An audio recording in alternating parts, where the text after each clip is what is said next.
Hello everyone, welcome to Data Engineer YouTube channel. So in this video we will be talking about what are triggers and their types in Data Factory. So let's get started with it. Alright, so everyone have heard about this plant called touch me not. So the main purpose is like when you touch this plant it will close its leaves, right?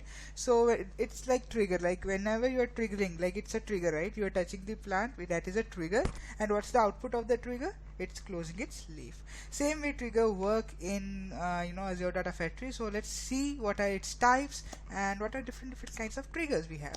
So the main purpose of trigger is just to initiate some pipeline, whatever you have created, some data flows and so on, right? So you based on particular timing, let's say I want that every day at 12 a.m. My pipeline should execute and it should copy data from one place to another, like let's say from Excel to it should dump into a SQL, or from SQL to another Parquet file and so on, right?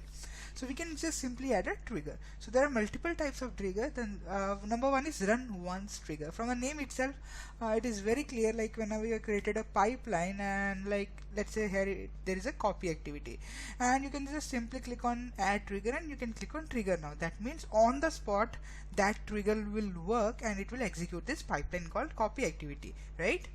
Now it will happen only one time, right? It is manual. Number two thing, you will only manually trigger the pipeline, automatically it will not happen. So that is run once trigger. Next one is schedule trigger. So what is schedule trigger? Basically, let's say I want trigger to be executed at let's say 2 a.m. every day, or weekly or monthly. So we go for schedule trigger, right? Then we have the tumbling window trigger. It's a kind of schedule trigger, but this type of trigger fires at a periodic interval, let's say after every 2 hours, every 10 days and so on. Second thing is a tumbling window is a series of fixed size non-overlapping time intervals. Now let's say I have a schedule trigger for a particular pipeline, one pipeline only. Let's say pipeline name is A. I have two trigger, one at 2 a.m. and another at 2:30 a.m.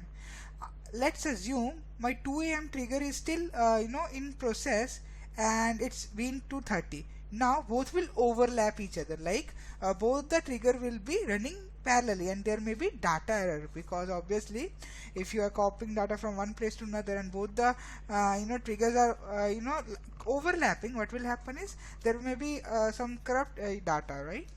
Now for that we can go for tumbling window trigger. What it does is it will not overlap. Let's say after 2 hours I am saying that my trigger should execute. It will not overlap. If both overlap, it will not execute. Alright, so that's the main advantage in tumbling window trigger, right? Now we have event based trigger.